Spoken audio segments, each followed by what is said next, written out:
Nous sommes de retour. Continuez de nous envoyer vos questions via le 670-9078, poste 230 ou encore virage à télémac.tv ou via notre Facebook. Marc, on a quand même plusieurs questions. Peu de temps cette semaine, mais on y va immédiatement.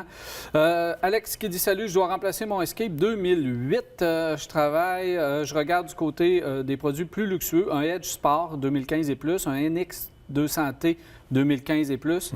Et est-ce qu'un F-150 XLT Sport 2.7 pourrait me satisfaire? Ouf! Ben là, on parle de vraiment on s'en va partout, là. D'autres mondes. Ben écoutez, le F-150, moi, je pense pas que ça rentre du tout dans la même catégorie. Là. On arrive avec une camionnette qui a des belles qualités. Là. Faut pas même si c'est le 2.7, c'est pas économique. Non, pas du tout. Puis on parle d'une grosse camionnette, oubliez ça. Le Edge Sport, oui, pourrait être intéressant. Évidemment, j'ai un faible pour le Lexus. Si on veut vraiment aller dans quelque chose de luxueux, le Lexus NX avec le moteur turbo, un petit moteur agréable, dynamique, souple, bien fini, bonne fiabilité. On parle d'un véhicule d'occasion, vous n'aurez pas de problème avec ça. C'est increvable, ces moteurs-là. Moi, j'opterais pour le Lexus NX, évidemment, qui est peut-être un peu plus raffiné. Le Edge Sport, c'est intéressant, mais c'est plus gros. Puis encore une fois, ça boit pas mal, un Edge. Hein? Oui, le NX, quand même, si on enlève un petit peu de performance, évidemment, mais au niveau fiabilité et tout, c'est un choix très logique. Rémi, je regarde pour une Tesla Model 3 depuis qu'il y a un concessionnaire à Québec. Comme Berlin, est-ce qu'il y a une concurrente? Moi, j'en vois pas.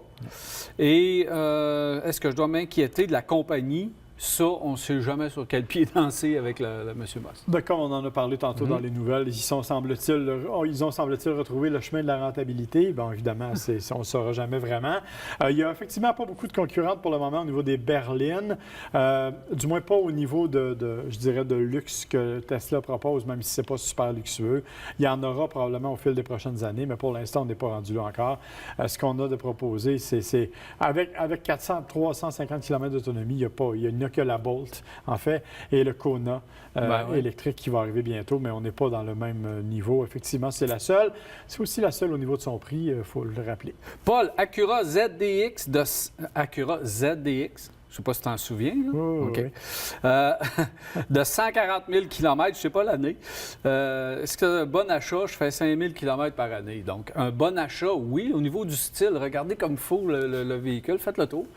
Mais si c'est ça qui vous plaît, puis vous en avez trouvé un, il ne doit pas en avoir énormément dans le véhicule d'occasion. De toute façon, il n'y en avait pas énormément. C'est pas pour rien qu'ils l'ont arrêté en 2013. Là, fait que c'est pas un véhicule qui a été très populaire. C'est un véhicule qui n'a pas de problème. Mécaniquement, ça va bien. Ça coûtait cher de gaz parce que c'était très lourd par rapport à la motorisation. Mais pour le reste, c'est un véhicule qui allait bien, qui était fiable, qui avait un look unique, disons. Oui, particulier. Et le pendant Honda, c'était le Cross Tour. Oh, mais c'était pas la même chose. Hein? Puis quand tu parles aux gens d'Honda, on t'expliquait que c'était complètement deux véhicules différents. Bon.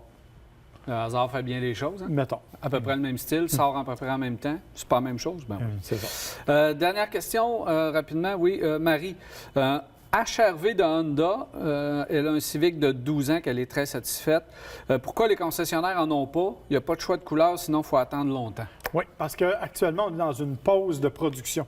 Il y a eu une inondation dans une usine au Mexique, à peu près à 100 km de Mexico, et on a été obligé, donc, on a repris la production fin novembre seulement. Donc, on recommence à peine. Il y a eu quelques modèles qui ont été fabriqués dans une autre usine un peu plus loin, mais évidemment pas avec la même capacité. Donc, si vous attendez au printemps, ça devrait être beaucoup plus facile. Pour le moment, bien, malheureusement, victime de la nature, on est obligé d'arrêter la production. Et pour ce qui est du véhicule, bien, il n'y a aucun problème. Donc, Vraiment. c'est un beau petit véhicule économique, les sièges facilement modulables, beaucoup d'espace à l'intérieur. Pratique. Pas énormément puissant et agréable à conduire, mais c'est pas ce que tous les gens recherchent. Hein? Avec ce véhicule-là, on ne veut pas avoir un véhicule de course. Non, on veut vraiment un véhicule pratique. De ville, économique et pratique. Ouais, exactement. Merci, Marc. Ça fait plaisir, mon cher. Alors voilà, c'est déjà tout pour Virage. J'espère que vous avez apprécié. On se revoit la semaine prochaine, mardi soir, 21h30, pour un autre Virage. Cette émission vous a été présentée par Saint-Raymond, la ville de l'automobile. 4 concessions à votre service, même le samedi.